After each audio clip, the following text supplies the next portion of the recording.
I know that, you know, there are a couple questions and a couple suggestions, and so I would love to just kind of discuss that. Oh, do you want me to, am I still taking this for this one? I can sit at the, yeah, if you want to do that.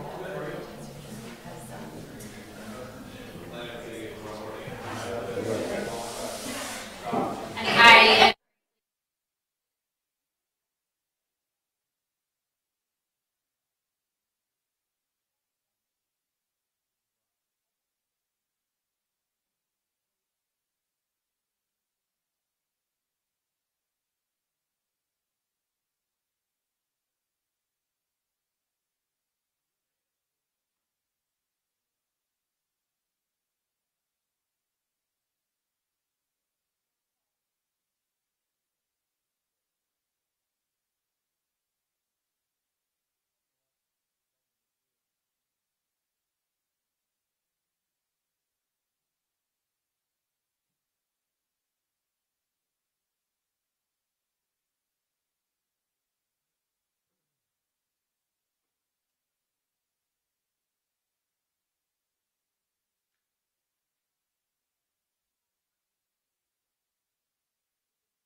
break. It's crazy.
Sorry, I was looking up Kings Crossing in my conversation.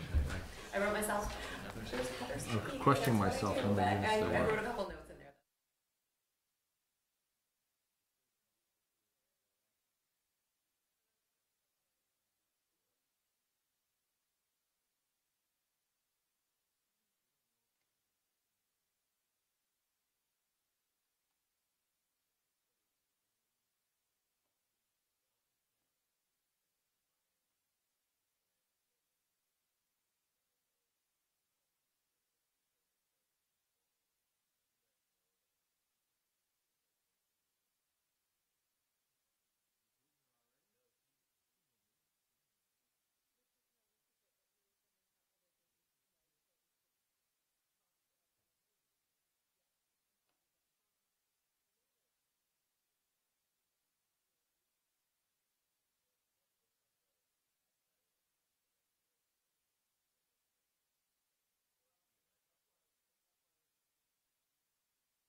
Review.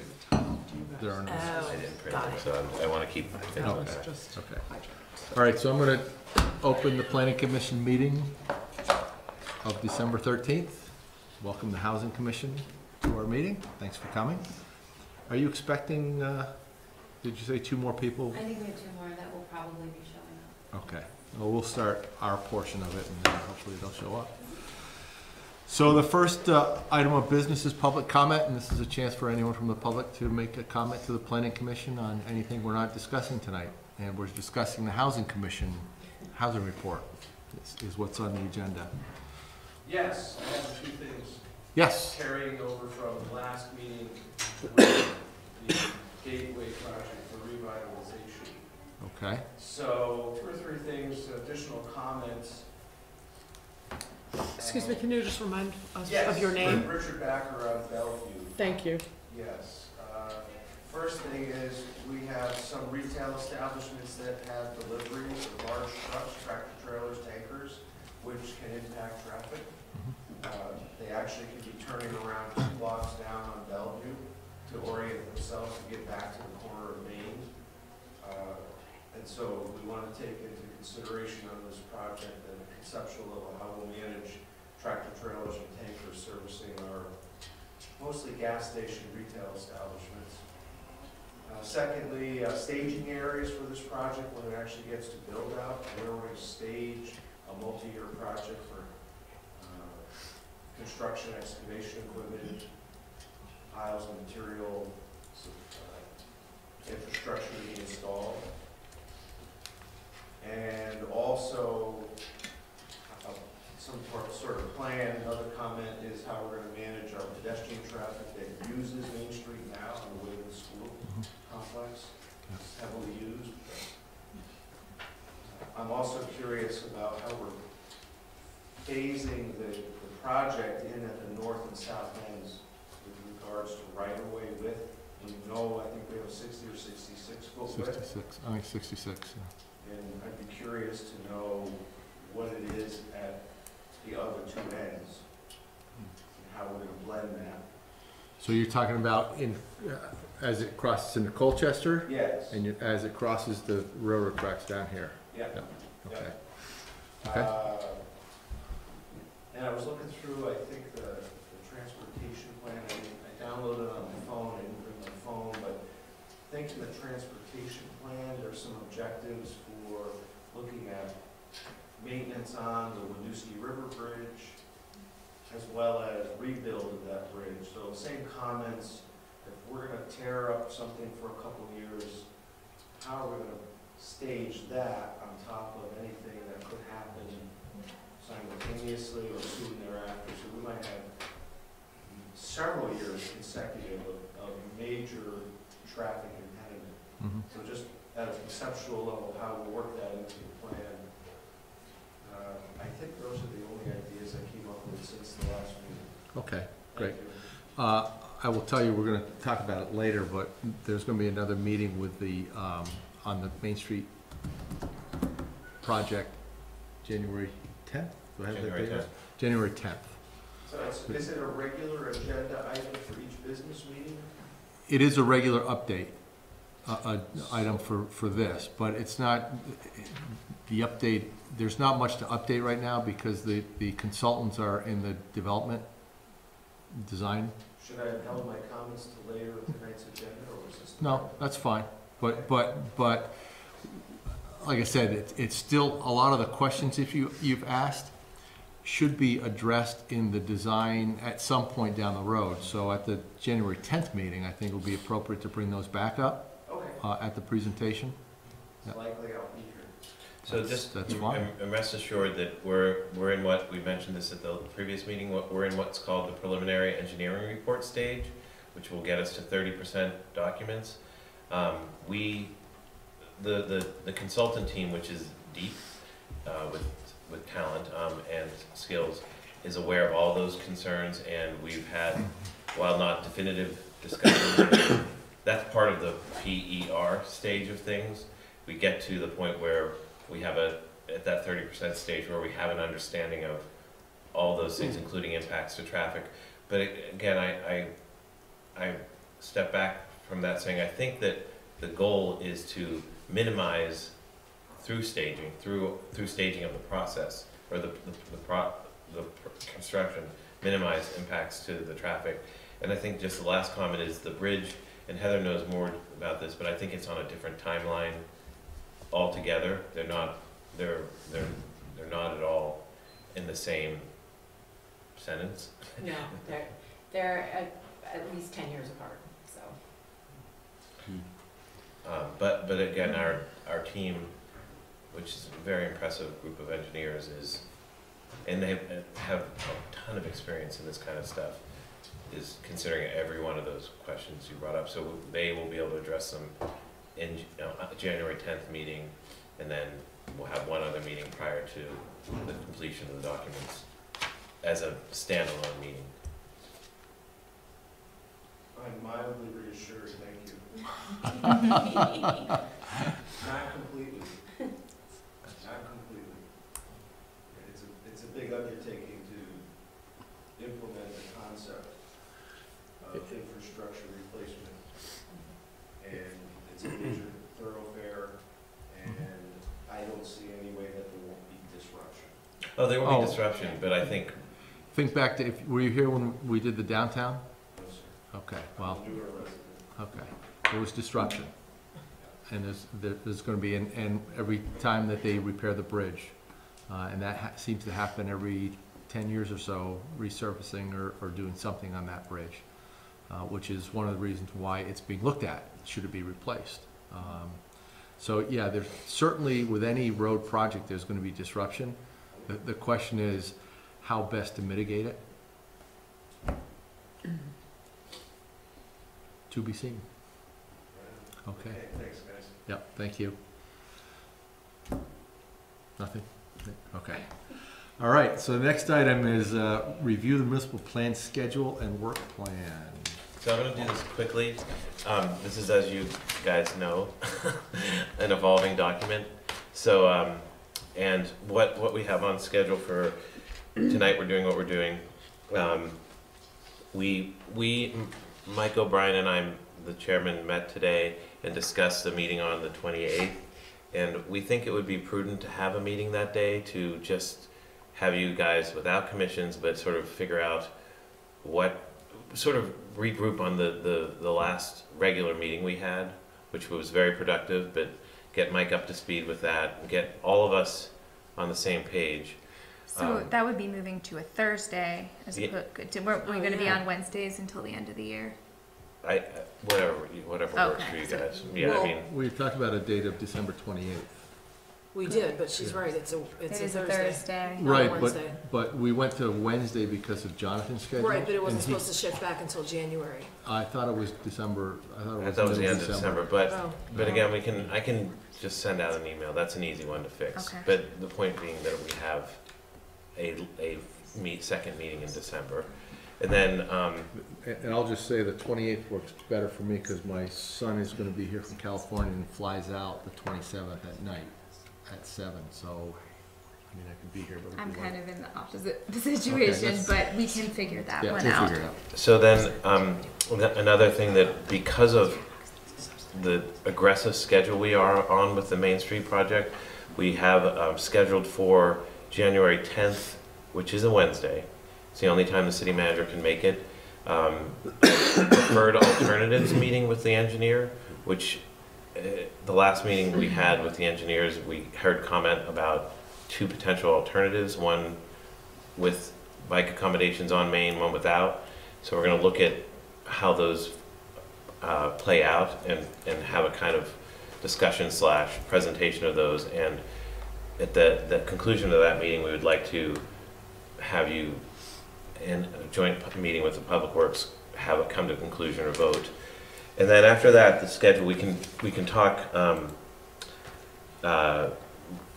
about more of the scheduling out on the 28th. But the big thing is that on the 10th of January, it's a critical path item for the Main Street project that we have this preferred alternatives meeting. And that's gonna be at 6:30? 6:30 here. And we'll do a fairly big public outreach for that, as we did with the previous meeting with VHB. So that's our meeting for that week then, or not? Yeah, it'll be on the 10th. It was scheduled for the 11th, Right. but Jessie and I met this morning, and she can only be there on the 10th. So she would like to be there for that meeting. So that's it for me. Is everyone, I'll exclude Susan for now, available on either the 27th or 28th? Yes. On one of the 2, yes. Okay, all right, that's fine. Okay, so we can do that. Okay. Great. Okay, any questions or comments? Okay. Good. So we'll move on to the next item, which is presentation of Housing Commission rental housing target recommendations. Boy, that's a mouthful. Yeah, a little bit too much, I know. Yeah. So before we do that, since we're on Channel 17, let's take the time to introduce, I don't know if the Housing Commission has been on the Channel 17 before, but let's take a moment to introduce ourselves, as well as for anyone who doesn't know who we are or you are. So we'll start here, and I'm Mike O'Brien. I am Palace Saporin. Susan Eddy? Terry Zigmund? Paul Dreyer, Planning and Zoning. Heather Carrington, Community and Economic Development Officer for the city. Robert Millar. Bobby Arnell. I'm Christine Lott. And Anna Wagland. Great. Again, thank you all for joining us tonight, and we look forward to hearing your presentation. We did get via email a copy of your report. It's very interesting. So let's go, Heather.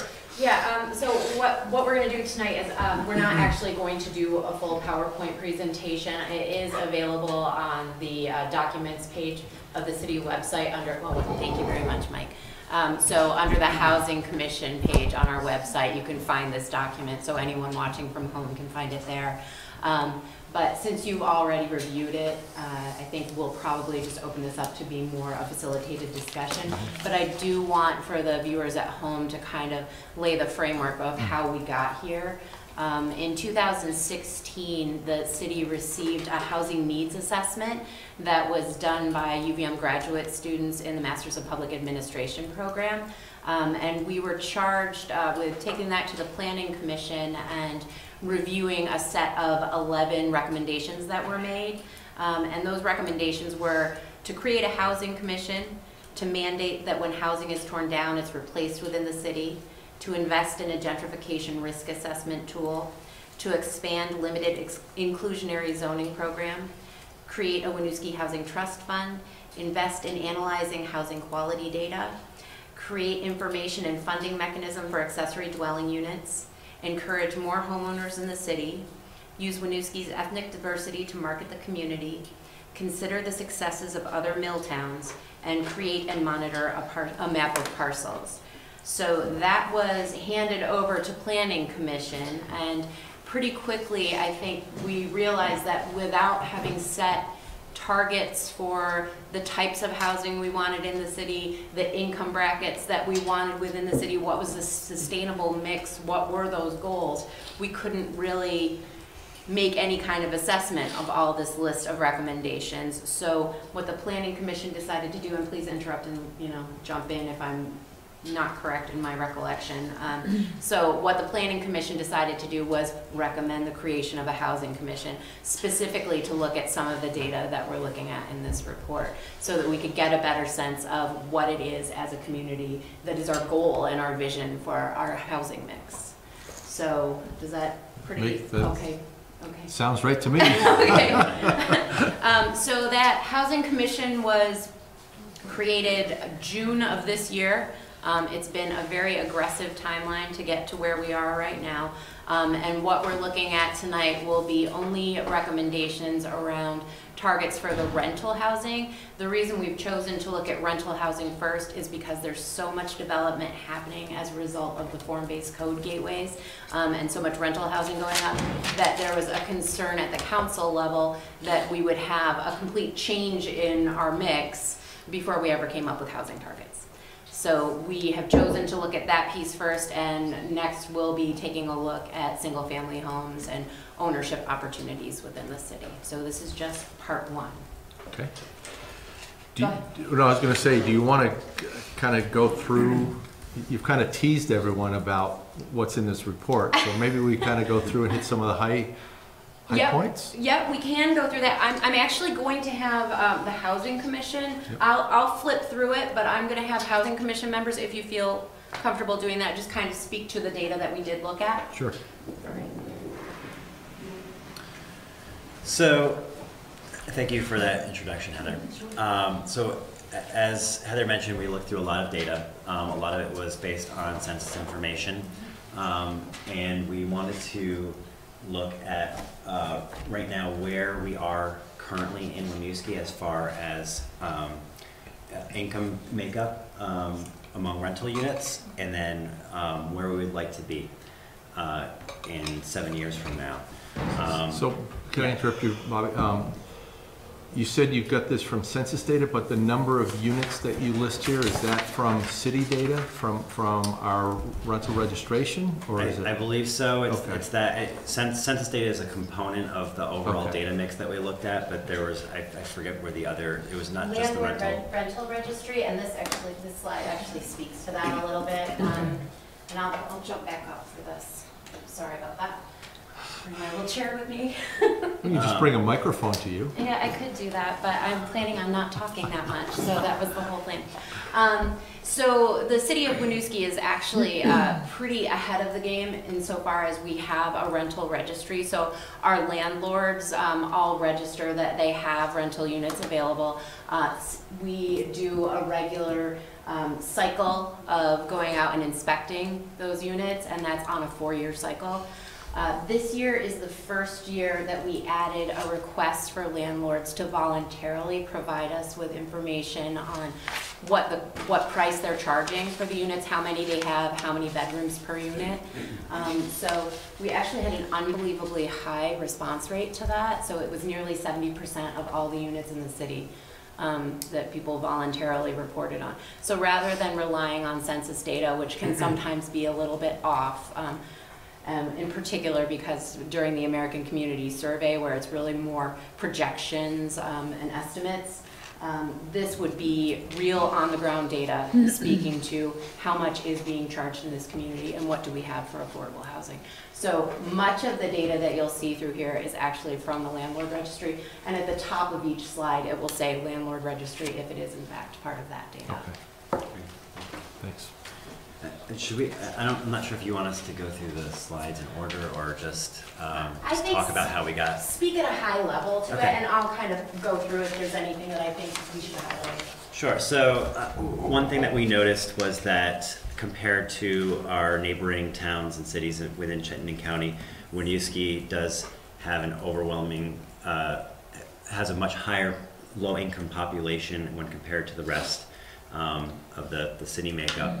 And so in looking at that breakup, it was, I think, currently it's about 84% that of the rental population earns less than 80% of AMI, of the area median income.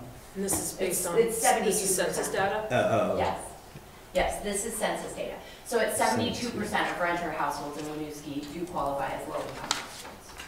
And that would be below 80% area median income. So can I just ask a question here? And this was the question that I was asking before. So on one of your slides, it says that basically the big developments that have gone in recently, the mill, whatever they call it down here, River Run, Mill House.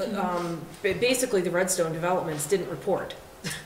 So- They're not the only ones. I brought those ones up specifically. Right. and- Well, and I think there were like 5 you said that didn't report? There were many more than that. Oh, There were okay. many more than that. Okay. I raised those ones in particular because those are some of the high-profile, well-known, higher cost units. So that's what I was So- gonna say about this, was just that, I'm sorry to interrupt, go ahead. No, but equally, I also know I know Winooski block did not report, and that's 24 units that are much lower, so those are, and I know that 325 Main didn't report, and those are much lower, those are actually lower than some of the median pricing. So I think that ultimately what you'll see is that if all of those were reported and we had 100% reporting, it would skew slightly higher than what I have for the median, but it's not, it wouldn't be a huge increase over what I have for the median prices.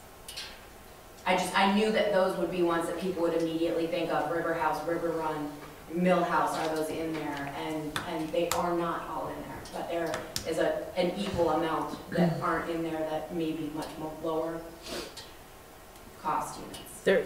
There really are an equal amount that you think would be lower cost? Because I feel like Yeah, there's like- a lot of units that we're talking about.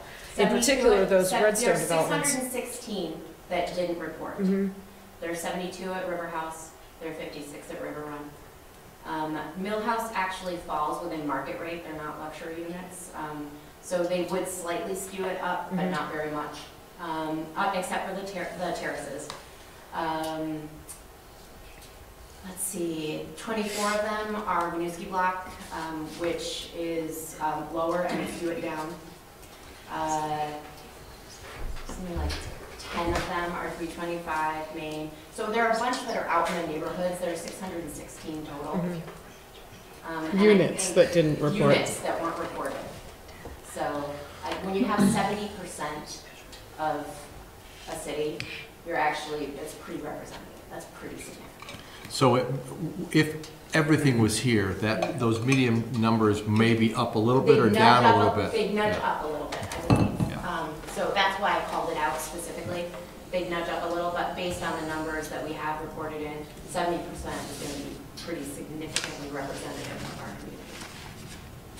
And we wanted to base it on real data. We Right, well, guesstimates. so the other question I had about that then is that the income data is based on census data Census. from 2010, 15. Yeah. So were those units all there in 2015? This is just about household income, so it's not anything about the units. Right, but if it's a household income and then we're comparing it to what's affordable and what's not, does it? It's the closest that we can get. So this is the best data analysis that we can do, and it's a lot closer than us just. Yeah, I think we talked about, we tried to find the most up-to-date and comprehensive sources of information, but I think we had to use what we had available. Yeah, and frankly, this is better than what we've had in the past, and I would say it's pretty significantly better than what most communities have. Yeah, it's just a little bit like, It's never Redstone has that never- information, why didn't they give it to us, Yeah, well, it's That's- voluntary, and there, Yeah. and there were some people, to be honest, there were some people in the community, like people who just have one rental unit, who said, I'm uncomfortable with this, I don't Right. want to share this information. Which makes sense, but when it's a big, like somebody that owns half the downtown, they have that information, why not just help us get good information? I totally understand. Yeah, I would love for everyone to, and I think ultimately I'm going to be asking this every year. And I hope that as people become aware of the fact that I'm using aggregate data, I'm not going, this person on this street is charging, I really am using it just so we get a sense of the community as a whole, and not to make sure that people are, charging the right taxes or whatever it is. Right. We need to gain trust before I Yeah. think we'll get it, but 70% is still a good response rate. Okay. Okay, I'm sorry. Great, yes.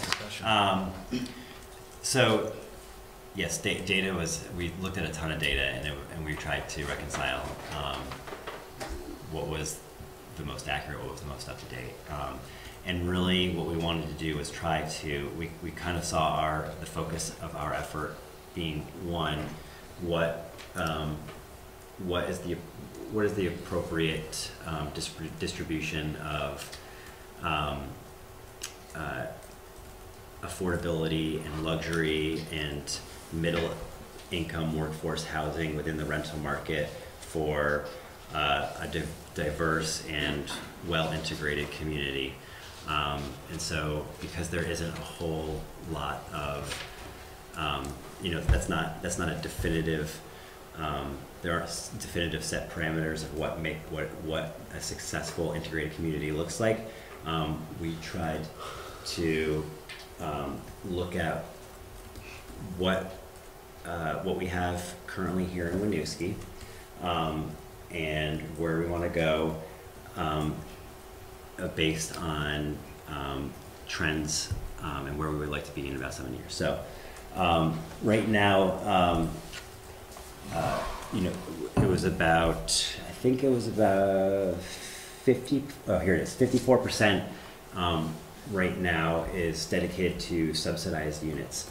And we really, while we did want to increase the middle workforce bracket of income of families that are coming to Winooski, we didn't want to take away what Winooski has right now for subsidized housing. We wanted to keep it at least a baseline of 54%, because I think it's just the subsidized housing that we do have, I think is important to the diverse makeup of the community. But we saw a very distinct lack of that middle workforce bracket that needed to be bolstered. These two kind of speak to that. Exactly. So I think it was. Do you want me to go to the targets? Yeah. Sure. I think it was 6%. Yeah, it's low. There we go. Which was way lower than all of the other surrounding communities as well.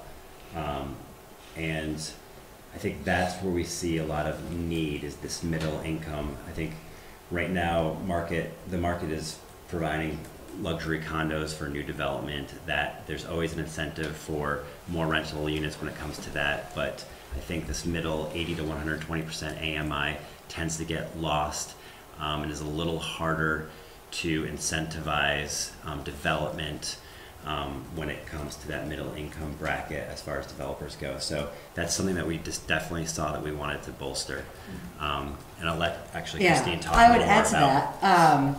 We also looked at a study here about the trends, like of who's going to be moving here in the future.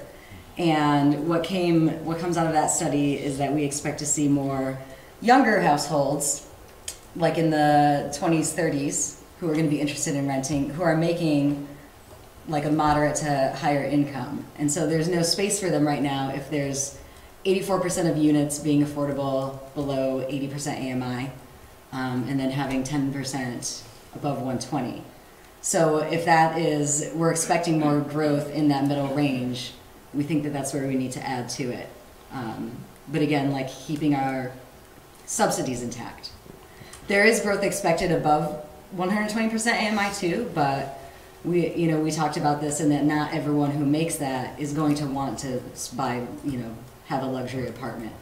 Another thing that we discussed is the making space for folks who are in low-income housing to move out of there. And so right now, there's not really anywhere to go if you're trying to, you no longer need your subsidy, you're trying to get out of low-income housing. There's nothing really on the market affordable to those folks. Let me ask you, because when I looked at this, I thought, first, the information from South Burlington and Williston is pretty interesting, how different it is. Yeah. And it's like, wow. But Winooski, some of the other charts, and I'm not sure if you showed them, but the number of affordable units that we have right now is, we've got a lot. 84%, I guess it is right now. To me, what we need is, I think you're right, you're exactly on point, is we need that middle and even maybe some of the upper things. So I'm wondering if it would make more sense, and I don't know how the 54 relates in terms of the total number of units. So we've got a total number of, do you have that someplace? The 54% is of the reported units.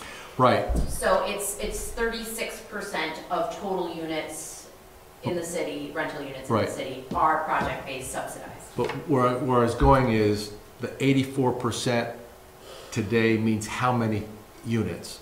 And the 54% in 2025 means how many units? You know what I mean? Because we do have, in zoning, there are provisions that allow for, you know, density bonuses if you do affordable units.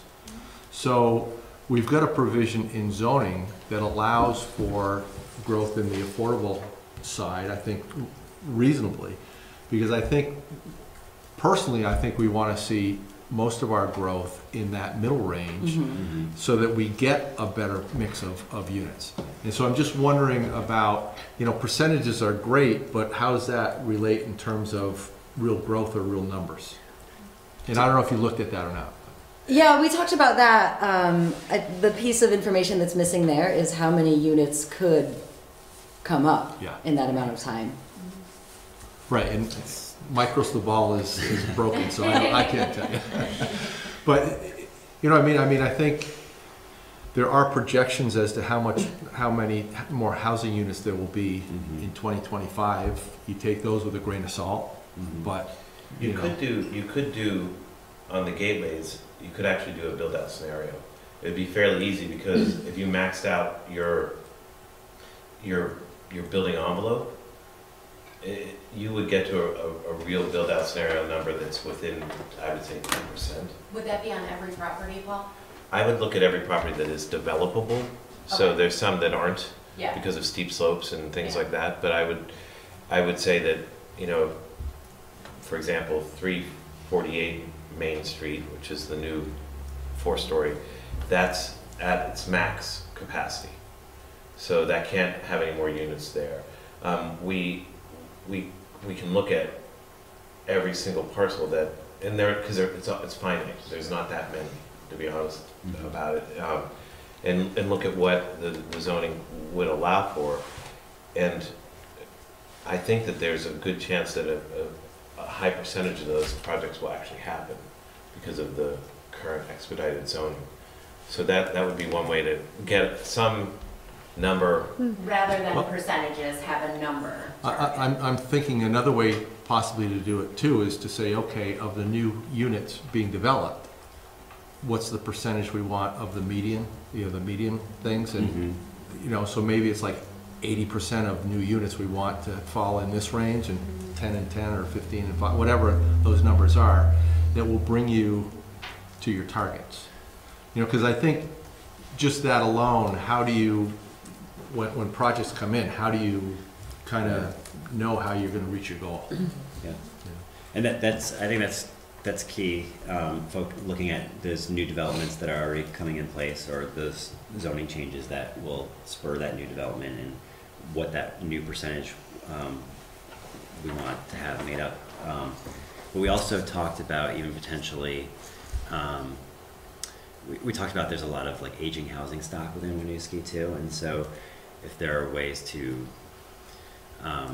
renovate some of that older housing stock that could accommodate that middle income bracket too, to increase incomes, families moving in within that 80 to 120%. That's another idea. So. I had another question that was sort of related to what Mike was just talking about, and you touched on it. And I know we talked about this here, and I emailed you today about this, Paul. I thought you were pointing to me. No. We had talked about the bonus story going to people, to developers that are going to provide this low-income. Affordable housing. Affordable housing. And if the developers aren't reporting that information, how do we know that they're actually doing that going forward? So you're asking a question basically about our downtown district, which isn't where that affordability, that bonus is, that's in the Right, gateway. but my question about it is that, right now, we have a number of developers who just built some pretty big developments in the city, who didn't report information that we asked for this survey, or this study. And my question is, if we're going to, and I know we talked about this here in this group, if we're going to allow for bonus story, when they say they're gonna provide for affordable housing or market rate, how are we gonna actually make sure In that they future do that buildings, going, no, how are we gonna enforce that they actually keep it affordable going forward? Because they get this bonus story, and they say they're going to, and then 3 years later, they don't. Well, And so we had talked about this, I know, when we were talking about adopting that, and I don't think we ever resolved it. well, I think there are ways to do it, and I think the rental registry is one. There's the ZCO, zoning certificate of occupancy, is another.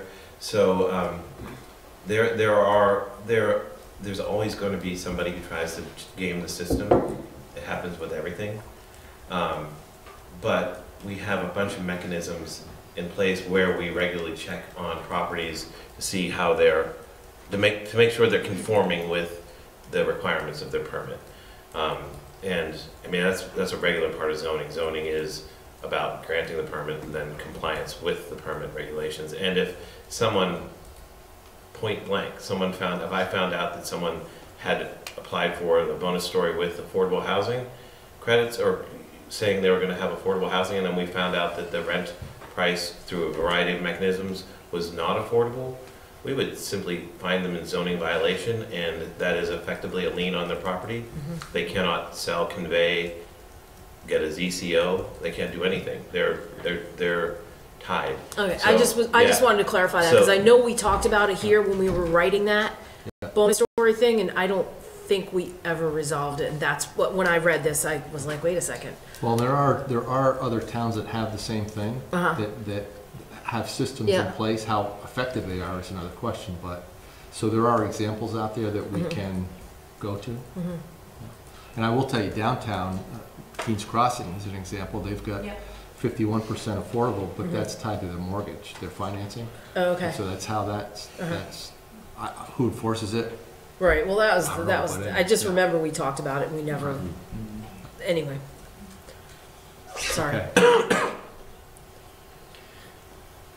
So it sounds like firm, we want to go in the direction of trying to find out firm numbers of units as opposed to these percentages based Or on. percentages of future development. Yeah. Either Yep. one would be, yeah. Yeah, I leave it to you guys, but that would be my suggestion is, yeah, either put, I think firm numbers are obviously good, but also the how we want to, as we go forward, how many units within that middle group we want. So I will say though, a more challenging task for zoning is there's a developer in our midst today, and saying to him, for example, you're coming in with 25 or 10 units, whatever, we want you to put, because we want you to, 10 in high income or high cost, 80% or 8 of them or 20 of them in middle, and 1 of them or 2 of them in low income. He can do whatever he wants, or the developer. It's the market. The market's the market. We can make recommendations, but there's no legitimate way to compel somebody to do something with their private property. I mean, if there was federal funds, maybe, but in terms of the development community, it's market driven, and it should be market driven. So I think we need to be realistic about what our goals and vision are, and how much teeth we have to enforce that. So let me ask. So having it as a percentage doesn't mean percentage within a single building necessarily, but overall percentage of, Yeah, it's not saying. What you're saying is it doesn't need to be inclusionary zoning of a single building, has to contain. Correct. Right. So let me ask this question, because if I saw it in here, I forget it. I'll admit it. Right now, the rent for units in the 80 to 120%, Yep. what's the range? Hold on just a moment.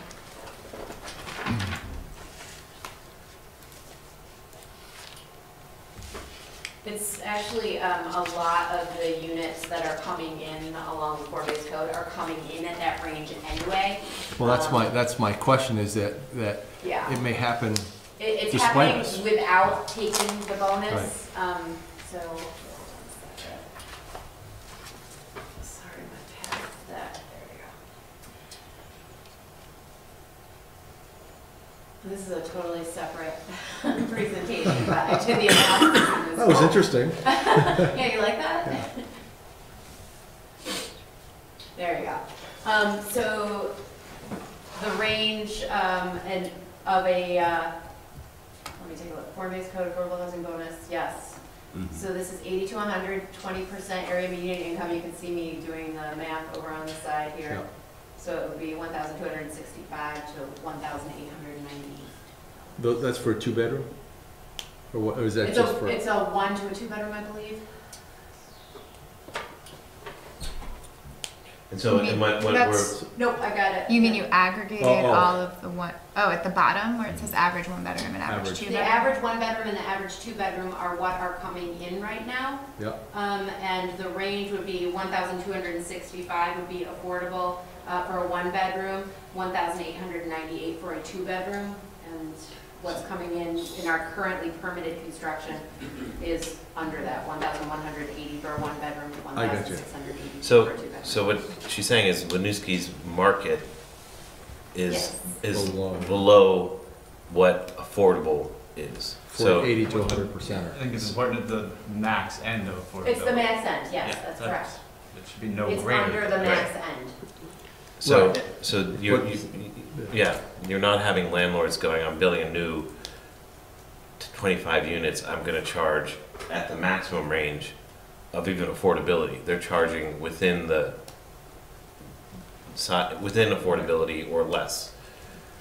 And it's because that's what currently the market will bear.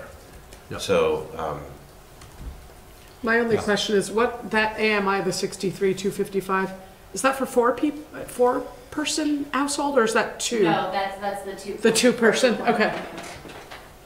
And is that, what year is that from? Is that 15, 16, 17? That Do you know? was, it's either 16 or 17. Okay, Okay, good. I think I did it before I had 17 numbers, so I think it was 16. yeah, that's probably something that's important to be clear about too. Yeah. Just because it can make a big difference, you know, you Yeah. can't cram 4 Yeah, I people think into a this- 1-bedroom necessarily. This was a separate report that we did back in August, so I Okay. think it was 16. I just think, Yeah. you know, that's, If you folks want to add anything, just let me know. Sounds good. Okay. So, does what we're talking about make sense to everyone? Yeah, I mean, I think it's, it'd be interesting to take a look at where we are a year from now. Yeah. And we may be working, it sounds like we're probably working towards this goal just based on what's coming in from the market anyway, so. Yeah. Yeah, Which I think is great, as opposed to setting a goal that's really unrealistic, as Paul was saying. Let's keep it, you know, based on reality here. Yeah, and I think that is something that we talked about in some of our meetings, is that, you know, we can throw out these percentages all we want, but as long as if there's no teeth behind them, or if we don't have any zoning or incentivizing going into it, it doesn't mean anything. So we try to be as realistic as possible while working towards an achievable goal. Good.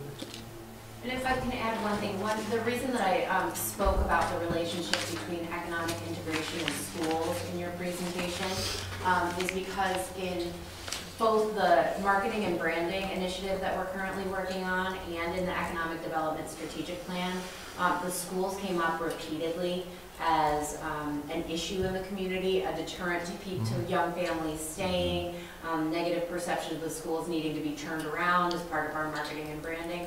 And so looking at the impact that our housing has on our schools, in terms of turnover of students and ability to be successful, as well as having the resources available through the grant list to support what is a high needs community, was a pretty important piece of this and kind of pushing towards economic integration.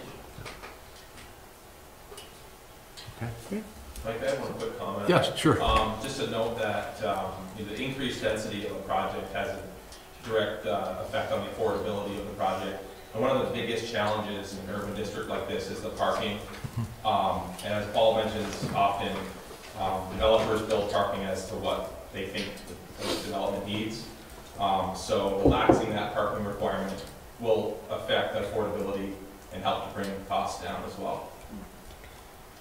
That's a really good point. That's an understated point, and we had that discussion earlier when we talked about parking a year ago. That's your hot button too.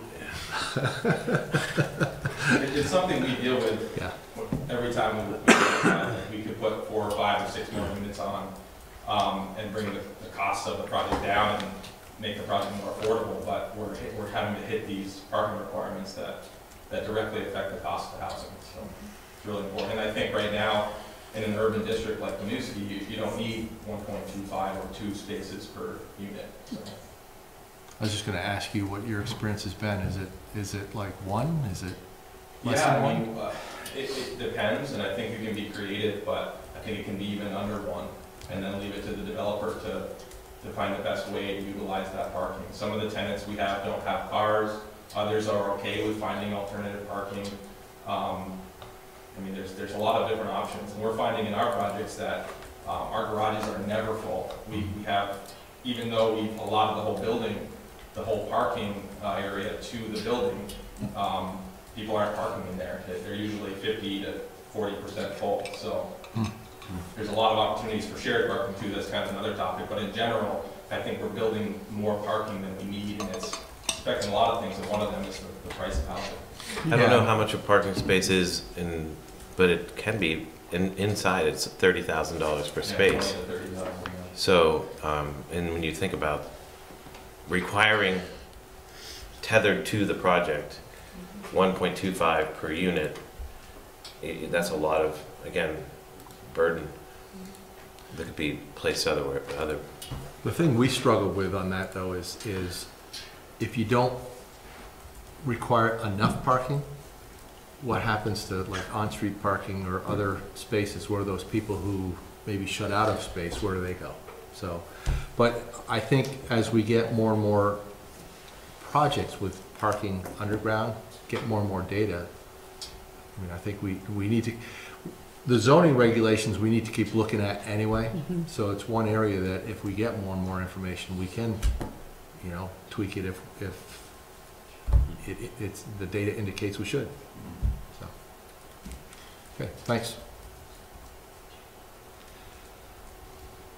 Anything else you want to share with us? First of all, I thought a lot of the information here was really interesting. It wasn't shocking, I'll say that. It kind of confirmed what I thought, but it's always good to get the hard data, especially, and see where where we sit in terms of our units and how they're dispersed.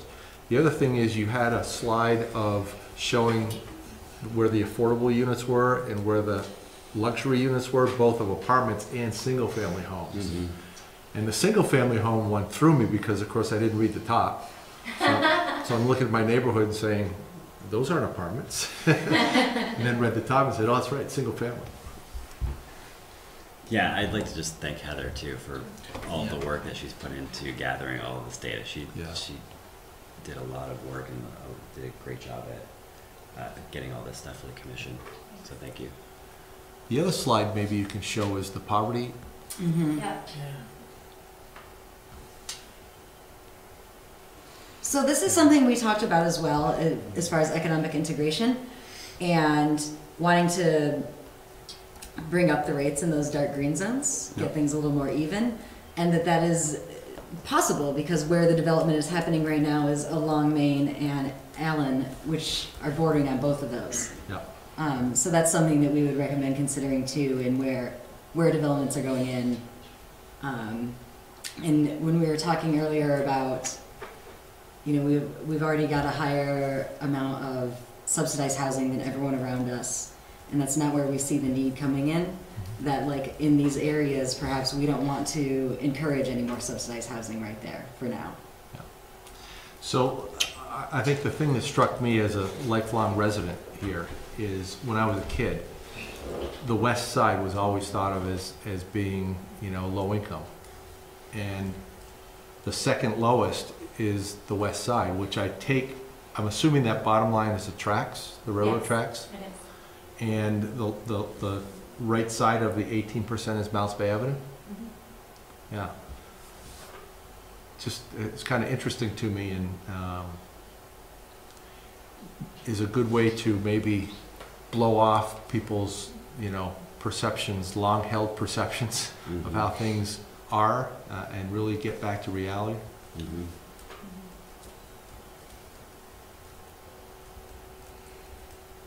Yeah. Any other? Yes. Jean Elizabeth Jean. Shelton. Yeah. And I have a question about the, what you had said about, I don't know if you said attracting the 20 to 30-year-olds, or did you say that that's where the trend? That's where the trend is going. That's what the study shows. That's where we anticipate the most growth in Winooski. And are we seeing that? Are we seeing more 20 and 30-year-olds coming to the city? Or is this, if you build it, they will come? No, they're coming. I think we're seeing I it. think we said it in the last Our census, economic right? development strategic plan, we had a consultant firm that looked at projections, and that was a result of the projections. And right now, I wish I could remember off the top of my head, we have a very high percentage of our population that's under 40 years of age. So it has been happening and is projected to continue happening. Okay, because the state of Vermont now is the 8th oldest state in the country, and we're supposed to be the 3rd oldest in the next 20 years. Winooski is bucking that trend. So Our that's median what I age is 30.5. So we're actually, it's decreasing in Winooski. Is that because our seniors are just dying off, or have Careful, careful, careful, careful. elsewhere because they can't afford to rent here? I Stay in the community that they live in. I actually think it's because there are more units being built and it's attracting more young people. I don't think it's that older people are leaving. I think it's that younger people are coming. There are certainly some older people who have left. I know a bunch of people who have sold their houses and moved across the river in Colchester or in South Burlington. And if you know, it's funny because if you talk to folks around the community and when you go to vote and you say, we used to know, like the clerks, we used to know everybody. Now maybe we know 50% of the people. So it's a lot of new people. And if you look at different boards, the city council, 4 out of 5 are less than 40 years old. I mean, yeah. I mean, you folks look like a young board. Thank you. Except for me, we're a young board over here. But if you look at different boards and commissions, folks who are getting involved, it's people who are, I'll say, the next generation, the 40s and under, which is speaking volumes and is a good thing, I think. Much as maybe some of the ideas conflict with mine, but I'm just an old curmudgeon anyway, so. So I think we are seeing that. And as Heather said, Winooski tends to buck the trends of the state.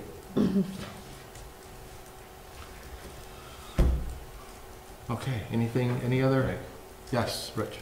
How quickly, Rich Backer speaking, how quickly can form-based code and zoning change to meet the objectives of this study so we don't have 2 or 3 more density bonus projects on Main Street that drive us in the way that, if I'm picking up the clues here, we don't want to go? Because when I look at Main Street, I see 2 or 3 more properties that would be ripe for a development initiative that would tear down the motel-type residences and give us better quality of stock, higher rentals probably, but still give us a higher density of the rental units that we are not looking for in the breakout. I think what we've seen by the slide that Heather had up a little while ago is the new units, the rents are actually coming in at the target we're looking for, in that 80 to 120% of median income range. And if you guys want to jump in, please feel free. Yeah, I mean, it looks like that's where the trend is, but All the it sounds currently like. permitted ones are within that range. But is your question also the type of housing as well, like a high density development that still reaches those targets as opposed to single family residences? It sounded a little bit like. I'm not sure how to answer your question. I see what's happening on Main Street with new projects that don't, which is what we've all intended to want to go, which, okay, we're going to change the character of Main Street. There are a number of properties that will likely follow this pattern, and okay, that's what we want, or we don't, but it seems like that's what we want. It changes the nature of Main Street when we lose older buildings and we put up new buildings. And that's one of the things that we've struggled with, because when we first developed the new zoning, we had a provision in there about historic structures, and going to Vermont Historic Preservation, what's the name? DHP. Division of Historic Preservation. Yeah. They don't do that. So now the struggle is, okay, how do we ensure that historic properties that we want to keep are maintained as opposed to ripped down? You know, we spoke about Virgins, there's Danville has a nice little Main Street project, St. Albans, and you know, I don't see those 3 cities, those Main Streets, fitting where we're going on our Main Street. Well, they also, I don't believe any of them have form-based code like we do. So we went through the whole process of what do we want our Main Street gateways to look like, and that's where we're heading. The other piece of those communities you mentioned, so Main Street currently is what I would call, for the most part, an underperforming string of properties. They don't perform in terms of what they should in terms of tax revenues. They don't perform in terms of what they should in terms of capacity for number of units. So it's a highly underperforming stretch of a roadway. Virgin's downtown was pretty highly performing buildings. Same with Danville, same with St. Albans. So you had the impetus to change building or building type is to get it to perform at a higher capacity so that the city benefits and the residents benefit. But in those communities you mentioned, it's, you know, main streets in general that have the traditional main streets infrastructure tend to perform at the highest level possible. A main street building on any block in, say, Rutland is, if you look at the cost per square foot earnings, it blows away almost everything. So, and that's in Rutland. And you can do the math and say, what is that earning per tax per square foot? What is the rent per square foot? And you contrast it with some, again, underutilized tracts of land on Main Street, and you know that they're not doing what the city needs them to do in terms of services, in terms of tax revenue, et cetera, et cetera. Housing. Yeah. Much needed housing. But at the same time, I do want to say that we are, you know, we've discussed here at the Planning Commission as part of the master planning process, including a historic preservation piece to that. And I personally will be presenting to City Council in February a proposal that we go for certified local government status. And part of that allows us to access grant funds from the state for preserving buildings. It also requires us to have written into our code some kind of preservation requirements, and it also requires us to have a preservation board of some sort. So that is coming, but it's gonna be a little bit down the line.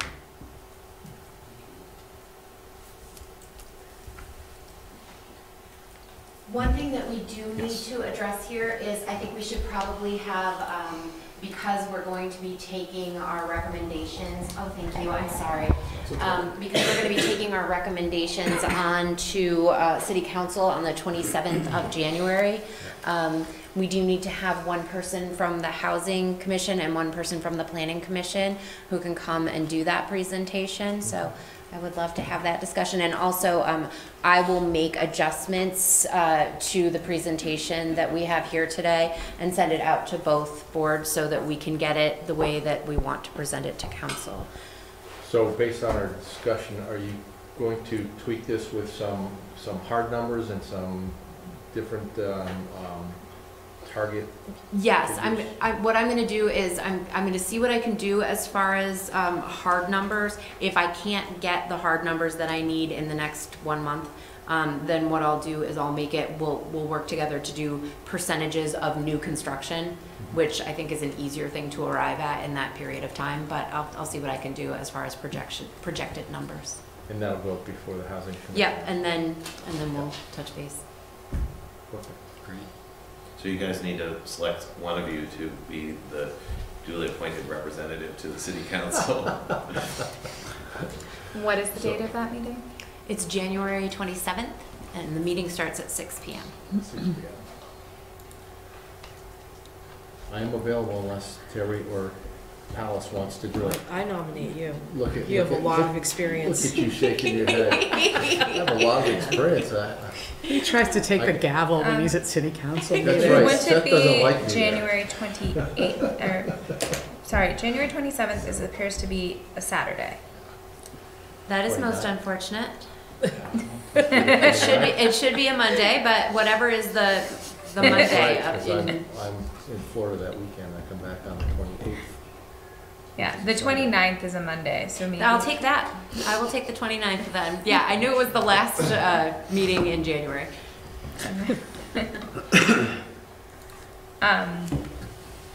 What do you? And I'll follow up. It's up to I'll you. follow up with you and Okay. make sure that it's that date. We can figure it out, I think. Yeah, I mean, if Yeah. you want to do it, that's fine. I may come anyway just to be moral support for you, but I like to give the council. If you really want to do it, go for it. I'm happy to do it, but I don't need to do it, so we can work out the details. Okay. Yeah. Yeah, the way it goes, yeah, I'm happy to do it, but I don't need to do it. That's the way I Well, like to do it. and I'm just gonna weigh in here. It might, you're an old seasoned pro. She's young and a new face. It might be nice to have a new face in front of council. Yeah. You can be for moral So support. you're saying, kick me out? Kick the old dude out. Okay. Yeah, you want Palace to do it? Okay, all right, I understand. That's He okay. said it in a nice way, at That's least. okay, yeah. Sure. It is on my Reading calendar. between the lines, though. Oh, right there. How about, you folks gonna do it tonight, pick something tonight, or are you gonna do it later? I'll do it. Oh, I love when you do that.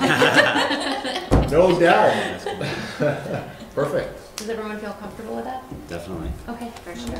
Thank you. good, all right.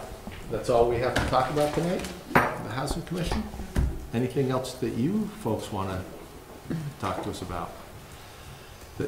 Let me ask you, the next time we see the Housing Commission, we will be talking about, did you say the next thing you're gonna look at is single family? Ownership opportunities. Ownership Home opportunities. opportunities.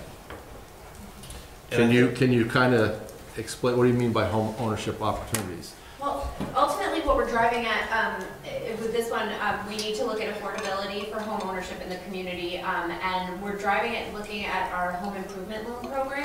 Okay. So we have a pretty significant fund that has been underutilized in the past. I think it's over $300,000 that we will have available to incentivize the types of housing opportunities that we want in the city. So I think in looking at what our targets are for ownership, that will help us to drive the next decision, the next set of decisions, which is how will we utilize the home improvement loan program. So when you're talking about target for home ownership, you're talking about instead of, what are we, 60-40 rental versus Yeah. home ownership? Yeah. Like 50-50 or 60-40 the other way or something? I mean, is that what you're talking about? Are we looking at developing new, also types of property? So are we looking at developing new condo opportunities, you know, for first-time ownership opportunities? Are we, you know, there are a wide variety of different things that Sure. we could be looking at. Okay, good. Okay. So the other thing I think there's no answer for this, but ultimately we want to be integrating your work into the municipal master plan. And so it's just to put it in the back of your head as a commission, think about what and how you think that might be best integrated into the plan, or what pieces of information that you would sub-select from the overall to go in the plan. And yeah, we don't need an answer tonight, but it's something that I think the planning commission is going to be both asking for feedback input, but also looking for direction from you as a body. So, and that's, will obviously be, you'll discuss that with Heather, and Heather will facilitate that. But it's just a general, it's a great opportunity for your work to become part of a bigger document, which becomes the vision for the community. It gets codified essentially in the plan.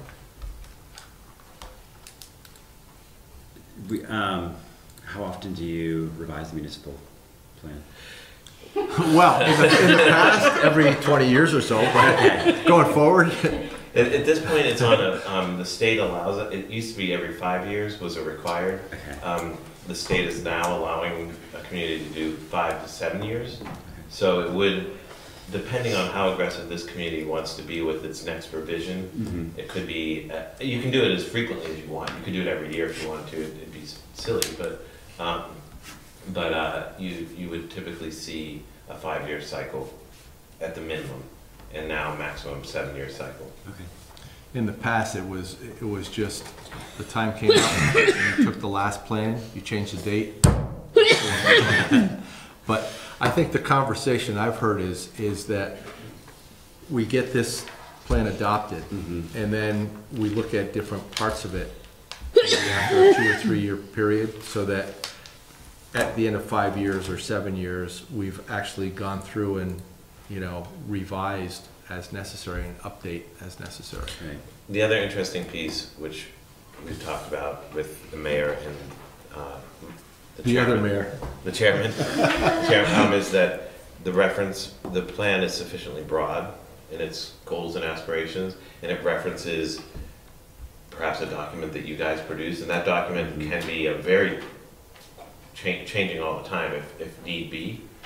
But so that the broad stroke document is here, and it references a very specific or more specific action plan or matrix or whatever you come up with. So there's opportunity for your commission to produce more, I would think, nimble work, and the plan itself probably has some broad strokes from you, and then as you guys evolve with form-based code and with the housing and how the market changes, your documents can reflect that immediacy.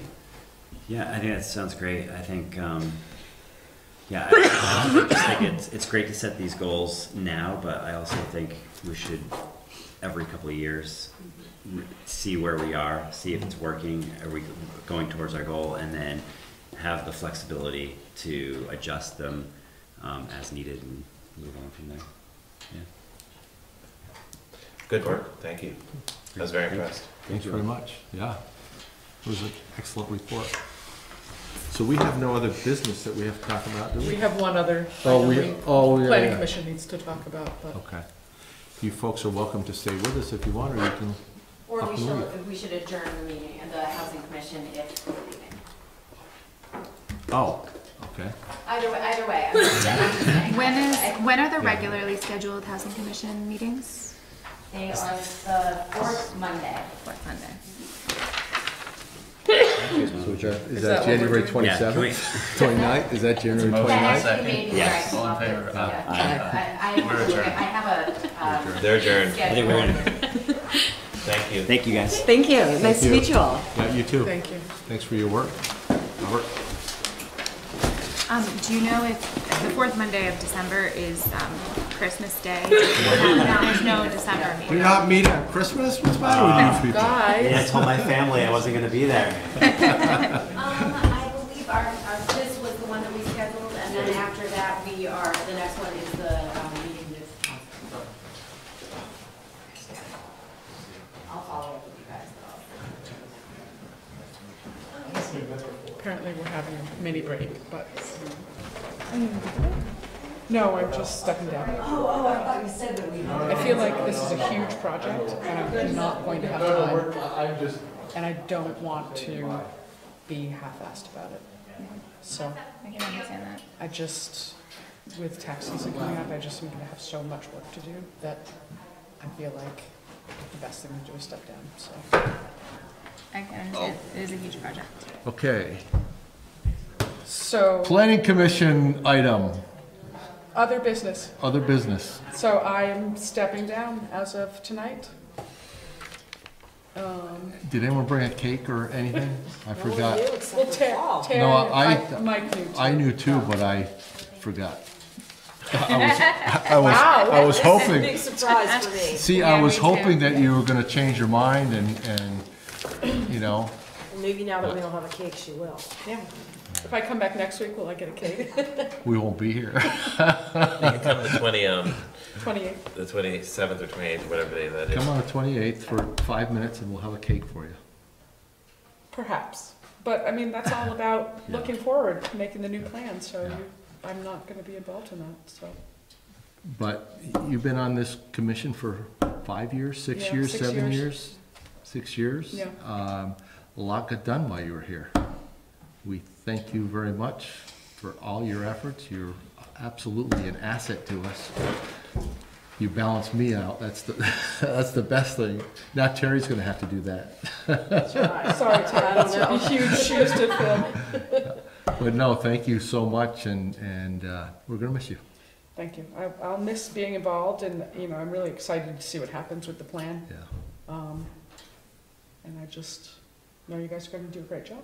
And we'll be calling you and say, hey, Susan, remember when we talked about this? We might have you guest lecture. I would be willing to do. I'm not gonna have the time to put into it that you'll need this winter, so. Right. I feel like it's time to gracefully bow out and, not have too many things on my plate, so. Yeah. And I Okay. think you guys will get some great new members who will have some fresh ideas and Some under 30s, right? yeah. Hopefully. Mike So- seems to think I'm on the lower end, but, Yeah, me too, apparently. yeah. But yeah, so, It's called being gracious, or is that the word? Or So he doesn't really think that. well, I know you're over 20. Come on. Yeah. well, So, thank you. It's, thank yeah, you. it was a tough choice, but it's just the right thing to do. Yeah.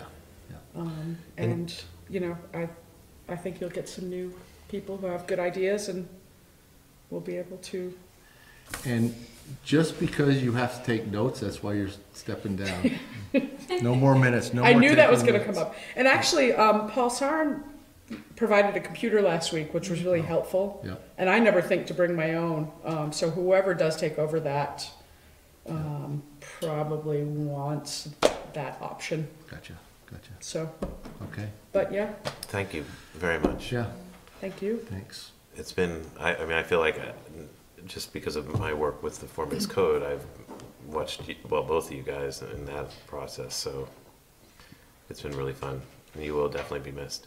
Thank you. I will miss it. I will miss it. And who knows, maybe in the spring I'll pop up again and Oh no! You can be like the honorary. I'll just come to the meetings. I'll take notes like Joe Perrin does. You'll be in the back making faces at us. You'll become planning commissioner emeritus. Yes.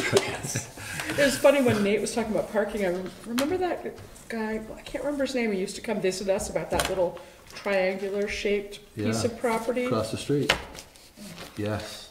Oh yeah. What was his name? I can't remember. I think you were around then, Paul, weren't you? Yes, because he wanted us, he was upset that the form-based code line was on this side of Yeah. East Allen Street, or West Allen Street. But Anyway, Anyway. so, anyway, that's it. okay. That's all. So That's no other business. I'm looking for a motion to adjourn. So moved. Second. All in favor? Aye. Okay. Alice, it's January 22nd. I just looked. Oh, January 22nd. Ah, perfect. I didn't want to do it on tape, and I also Oh, didn't want yeah, to do yeah. it before the meeting. She said that she wanted